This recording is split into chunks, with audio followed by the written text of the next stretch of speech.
चलिए, आज आपको एक ऐसी जगह ले चलते हैं जो सिर्फ पत्थर और संगमरमर से नहीं बनी, बल्कि एक सपने से बनी है। हम बात कर रहे हैं राजस्थान की अरावली पहाड़ियों में छिपे रणकपुर जैन मंदिर की। ये वास्तुकला और मूर्तिकला का एक ऐसा करिश्मा है जो सचमुच हैरान कर देता है। देखिए, ये कोई आम इमारत नहीं है। ये एक ऐसा एहसास है जो बस दिल में उतर जाता है। और सच ही है, जो कोई भी इसे पहली बार देखता है बस देखता रह जाता है। इसकी शान, इसकी बारीक कारीगरी पहली ही नज़र में अपना बना लेती है। और इस पूरे अजूबे के दिल में है एक नंबर, 1444। जरा सोचिए, ये पूरा मंदिर 1444 संगमरमर के खंभों पर खड़ा है। पर असली कमाल की बात तो ये है कि इनमें से कोई भी दो खंभे एक जैसे नहीं हैं। इसे संगमरमर का जंगल यूं ही नहीं कहते। यहाँ हर पेड़ की अपनी अलग कहानी है। तो आखिर ये सब शुरू कैसे हुआ? इसकी कहानी क्या है? कहते हैं, ये सब एक सपने से शुरू हुआ। एक ऐसा दिव्य सपना जिसने इतिहास के सबसे शानदार मंदिरों में से एक की नींव रखी। इस सपने को हकीकत बनाने के पीछे 3 बड़े लोग थे। सबसे पहले धरना शाह, एक जैन मंत्री। उन्हें ही वो सपना आया था, एक दिव्य विमान का। फिर आए राजा राणा कुंभा, जिन्होंने इस सपने को सच करने के लिए जमीन दी। और आखिर में थे दीपक, वो कमाल के वास्तुकार, जिनकी कला ने इस सपने को पत्थर में उतार दिया। और हाँ, ये कोई छोटा मोटा काम नहीं था। इस मंदिर को बनने में पता है कितना वक्त लगा? लगभग 50 साल। सोचिए, 1439 में जमीन मिली और 1496 में जाके कहीं मूर्तियों की स्थापना हुई। ये तो सब्र, लगन और कलाकारी की एक जबरदस्त दास्तां है।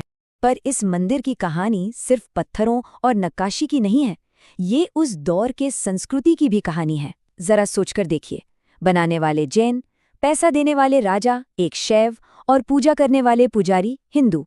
वाह, ये उस जमाने की मिली-जुली खूबसूरत संस्कृति का जीता जागता सबूत है।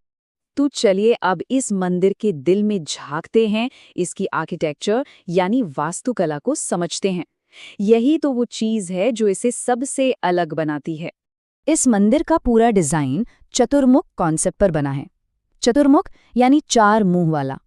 मतलब मंदिर में 4 दरवाजे हैं और चारों सीधे अंदर गर्भगृह तक जाते हैं। और वहां बीच में भगवान आदिनाथ की 4 बड़ी-बड़ी मूर्तियां हैं जो चारों दिशाओं में देख रही हैं।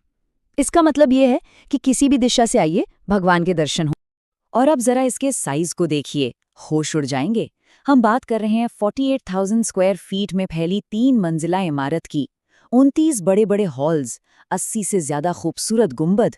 मतलब ये कोई छोटा मोटा मंदिर नहीं, पत्थर का एक पूरा शहर है। सच में आर्किटेक्चर का एक करिश्मा है ये। और यहीं पर वास्तुकार दीपक का असली कमाल दिखता है। सोचिए, 1444 खंभों का एक घना जंगल, लेकिन उन्हें ऐसे लगाया गया है कि आप मंदिर में कहीं भी खड़े हो जाएं, मुख्य मूर्ति के दर्शन में एक भी खंभा बीच में नहीं आएगा। ये कमाल की इंजीनियरिंग और गहरी आस्था का एक अद्भुत मेल है। तो ये तो हुई बड़ी बड़ी इमारतों की बात। अब जरा करीब से देखते हैं इसकी मूर्तिकला यानी मूर्ति को। यहाँ तो मानो पत्थर भी बोलते हैं। हर नक्काशी अपनी एक अलग कहानी कहती है। और सबसे मजेदार बात पता है क्या है?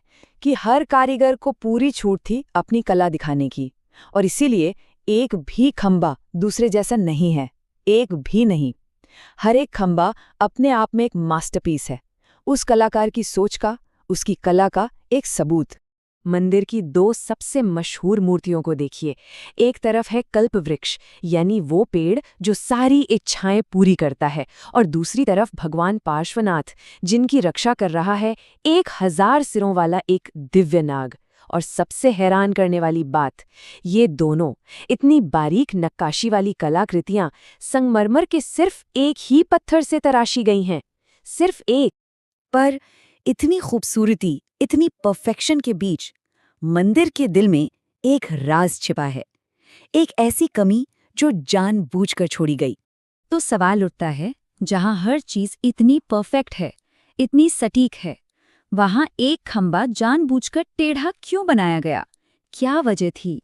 इसका जवाब छिपा है विनम्रता के एक बहुत गहरे सबक में। बनाने वालों ने वो खंभा जानबूझकर अधूरा छोड़ा, ये याद दिलाने के लिए कि हम इंसान हैं, भगवान नहीं। ये धरती है, यहाँ परफेक्शन नहीं होता। ये एक बहुत बड़ी बात है कि परफेक्ट तो सिर्फ ईश्वर हो सकता है, इंसान नहीं। तो आखिर में रणकपुर मंदिर की विरासत क्या है?